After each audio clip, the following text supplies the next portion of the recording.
हम सबको मिले हैं कि हम बहुत गर्व के साथ कह सकते हैं, दीदी मां भी विराजमान है, 500 साल की सनातनियों की लड़ाई को उन्होंने ऐसे जीत करके बता दिया। लोग कहते थे परिंदा पर नहीं मारेगा, उन्होंने राम लला को भव्यता के साथ बैठा दिया। तो कुछ लोगों ने कहा कि भैया मंदिरों से क्या होगा, तो हमने जब अपना छोटा सा निमंत्रण माननीय प्रधानमंत्री जी को रखा कि हमारी सामर्थ्यता तो नहीं, गांव गड़ा है, छोटा सा स्थान है, बालाजी का स्थान है, हमारा निमंत्रण है, आपने बिना विलंब किए एक क्षण में कहा हम बनाते हैं और आते हैं। ये उदार था। हमें ये कहते हुए बहुत से लोग आज के बाद बहुत सी तरह तरह की बातें करेंगे, हमें उससे कोई फर्क नहीं पड़ता है। इसलिए फर्क नहीं पड़ता है कि हमने ऐसे प्रधानमंत्री को पाया है जो सरहद पर खड़े जवानों की बात करता है तो खेत में खड़े किसानों की बात करते हैं। हमने ऐसे प्रधानमंत्री को पाए हैं हम सब ने जो संतों की भी चर्चा करते हैं, महंतों की भी चर्चा करते हैं, और ऐसे प्रधानमंत्री को हमने पाया है जिनका विजन और मिशन 2037 तक भारत को विकसित राष्ट्र के रूप में देखना चाहते हैं। आज एक नवाचार इस विकसित भारत में होने जा रहा। बुंदेलखंड की धरती से हमारे प्रियजनों, बागेश्वर धाम, पूरे भारत के लोगों, अभी तक अस्पतालों में मंदिर थे, अब मंदिर में अस्पताल होगा। और पूरे बुंदेलखंड के लिए ये सबसे बड़ा उपहार है, सबसे बड़ा वरदान है। आप जब से प्रधानमंत्री पद पर आसीन हुए श्री मोदी जी, तब से पाकिस्तान वाले भी कह रहे हैं कि हमें भी वापस मिला लो। ऐसी विकास की गति से भारत बढ़ रहा है, ऐसी गति से अपना देश चल रहा है। और एक बात बहुत हम विनम्रता पूर्वक आपको प्रार्थना करें, हमारे संत महात्मा विराजमान हैं, विदेशों से भी लोग यहाँ विराजमान हैं, एनआरआई सभी वर्गों के लोग हैं, यशस्वी माननीय मुख्यमंत्री जी हैं, हमारे क्षेत्रीय सांसद जी भी हैं। एक बात हम कह दें, विश्वामित्र का भारत विश्वमित्र की भूमिका निभा रहा है। कल तक जो पिछली पंक्तियों में भारत को खड़ा किया जाता था, आज रेड कारपेट बिछा करके पूरा विश्व स्वागत कर रहा हो। बुरा ना मानना, हम बात को विराम करने के पहले कह दें, यूक्रेन वाले प्रधानमंत्री जी की पुतिन से बात नहीं होती, पुतिन की ट्रंप से नहीं होती, लेकिन एक अपने प्रधानमंत्री जी हैं जो तीनों से कर लेते हैं। और अद्भुत ये देखना, ये विश्वमित्र भारत है हमारा, जो वर्तमान में विश्वमित्र की भूमिका निभा रहा। और अद्भुत देखना, गड़ा गांव बागेश्वर धाम सन्यासी बाबा की तपोभूमि पर आ गए तो भैया आपने अपने माननीय प्रधानमंत्री जी ने अपने विजन और मिशन से चांद पर भी तिरंगा फहरा दिया। बागेश्वर धाम के रूप में एक और नया अध्याय जुड़ने जा रहा है। अब बागेश्वर धाम में आरोग्य का आशीर्वाद भी मिलेगा। मुझे बताया गया है यहां 2 दिन बाद महाशिवरात्रि के दिन 251 बेटियों के सामूहिक विवाह महोत्सव का भी आयोजन होगा। मैं इस पुण्य कार्य के लिए भी बागेश्वर धाम की सराहना करता हूं।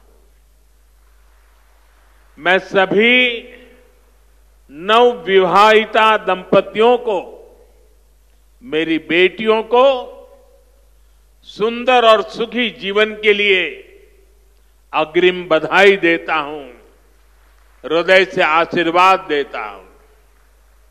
साथियों, हमारे शास्त्रों में कहा गया है, शरीर माध्यम खलु धर्म साधनम, अर्थात हमारा शरीर, हमारा स्वास्थ्य ही हमारे धर्म, हमारे सुख और हमारी सफलता का सबसे बड़ा साधन है।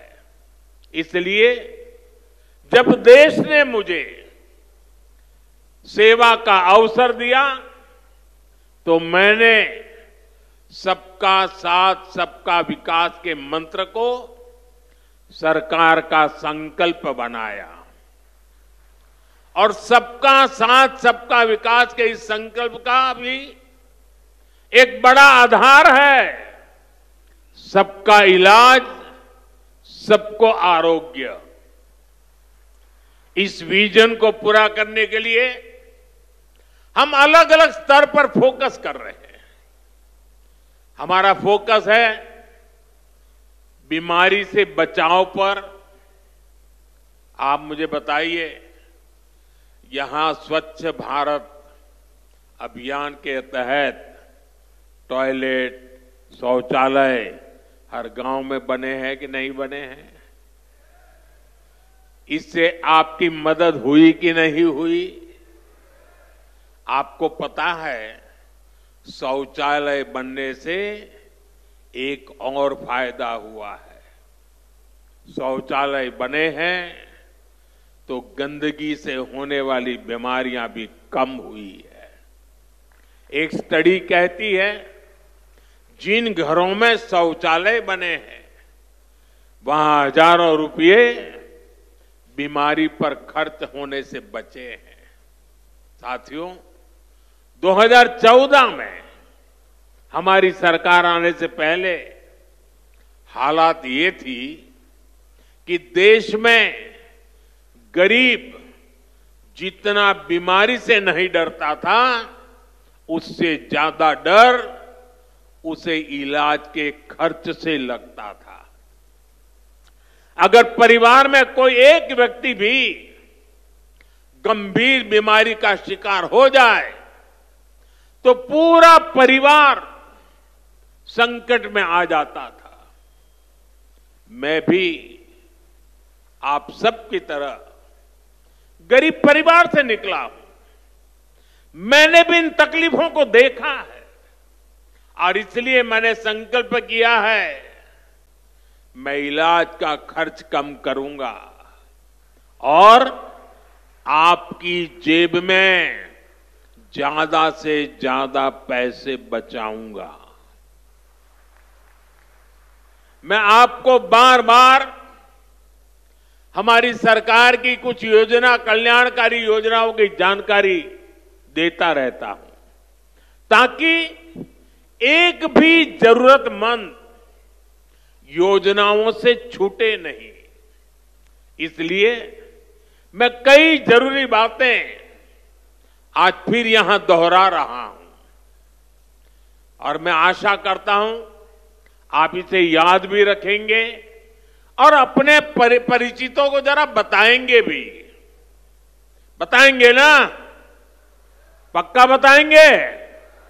ये भी सेवा का ही काम है। इलाज के खर्च का बोझ कम होना चाहिए कि नहीं होना चाहिए?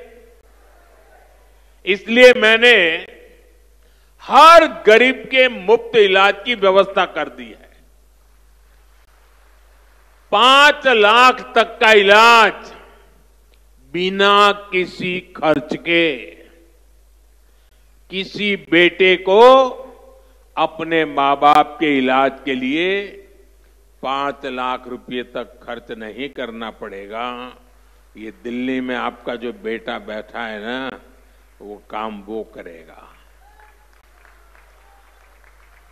लेकिन इसके लिए आपको आयुष्मान कार्ड बनवाना है। मुझे आशा है कि यहां बहुत सारे लोग होंगे जिनका आयुष्मान कार्ड जरूर बना होगा। जिनका नहीं बना है वो भी जल्दी से बनवा ले। और मैं मुख्यमंत्री जी को भी कहूंगा कि इस काम को, इस क्षेत्र में अगर कोई छूट गए हो तो तेजी से इसको आगे बढ़ाया जाए। साथियों, एक और बात आज आपको याद रखनी है।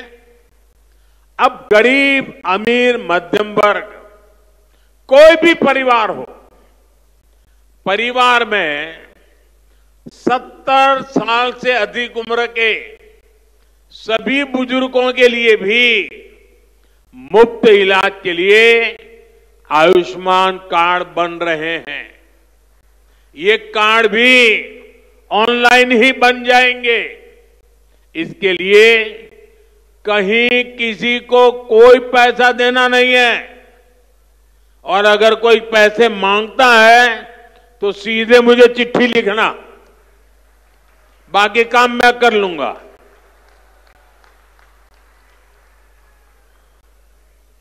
अगर कोई पैसा मांगता है तो क्या करेंगे आप? लिखेंगे? मैं इन संत महात्माओं को भी कहता हूं कि आप भी जरा आयुष्मान कार्ड का प्रबंध कर दीजिए, ताकि आपको कभी बीमारी में मुझे सेवा करने का मौका मिले। आपको तो बीमारी आने वाली नहीं है, लेकिन अगर कहीं आ जाए तो भाइयों बहनों, कई बार इलाज के लिए अस्पताल में भर्ती होने की जरूरत नहीं पड़ती है। डॉक्टर की लिखी दवाई घर पर ही खानी पड़ती है। ऐसे में मेडिकल स्टोर से सस्ती दवाई मिले, मैंने इसका भी इंतजाम किया है। इस खर्च को कम करने के लिए देश में 14,000 से ज्यादा जन औषधि केंद्र खोले गए हैं। और ये जन औषधि केंद्र ऐसे हैं कि जो दवाई बाजार में 100 रुपये में मिलती है, जन औषधि केंद्र में वही दवाई सिर्फ 15, 20, 25 रुपये में मिल जाती है। अब आपका पैसा बचेगा कि नहीं बचेगा? तो आपको जन औषधि केंद्र से दवाई लेनी चाहिए कि नहीं लेनी चाहिए? दूसरी एक बात मैं करना चाहता हूं। आजकल बहुत बार खबरें आती हैं, गांव-गांव किडनी की भी बीमारी काफी फैल रही है। अब किडनी की बीमारी जब बढ़ जाती है तो लगातार डायलिसिस करानी पड़ती है, नियमित रूप से करानी पड़ती है, दूर दूर जाना पड़ता है, खर्चा बहुत लगता है। आपकी ये मुसीबत कम हो, इसलिए हमने देश के 700 से ज्यादा जिलों में 1,500 से ज्यादा डायलिसिस सेंटर खोले हैं। यहां मुफ्त डायलिसिस की सुविधा भी उपलब्ध है।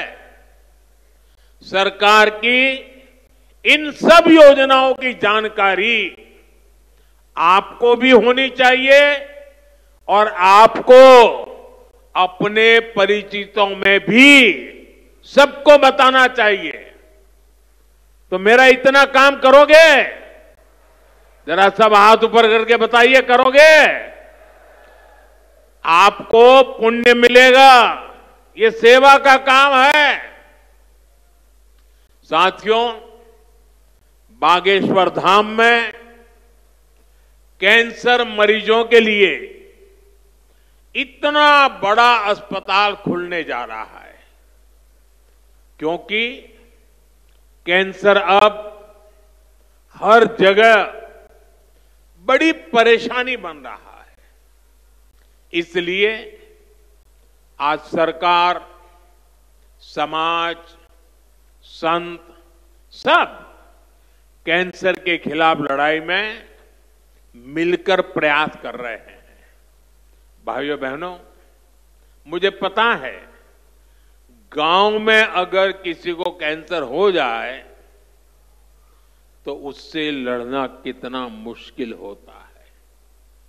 पहले तो बहुत दिनों तक पता ही नहीं चलता कि कैंसर हुआ है।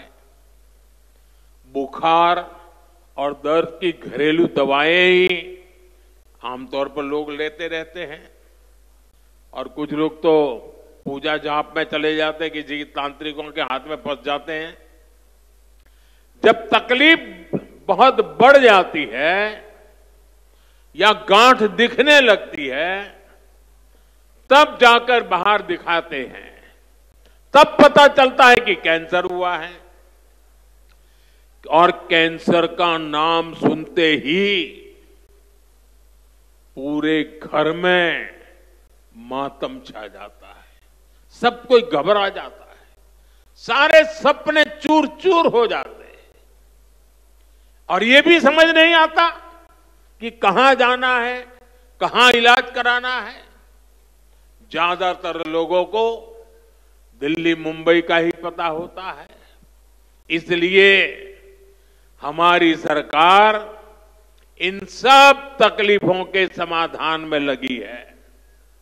इस साल जो बजट आया है उसमें भी कैंसर से लड़ने के लिए कई सारी घोषणाएं की गई है और मोदी ने तय किया है कि कैंसर की दवाओं को और सस्ता किया जाएगा। अगले 3 साल में देश के हर जिले में कैंसर डे केयर सेंटर खोले जाएंगे। डे केयर सेंटर में जांच भी होगी और आराम करने की सुविधा भी होगी।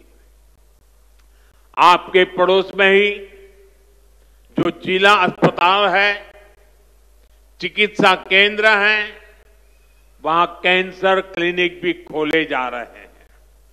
लेकिन भाइयों बहनों, आपको मेरी एक बात अच्छी लगे या बुरी लगे, लेकिन इसको कुछ करना ही पड़ेगा।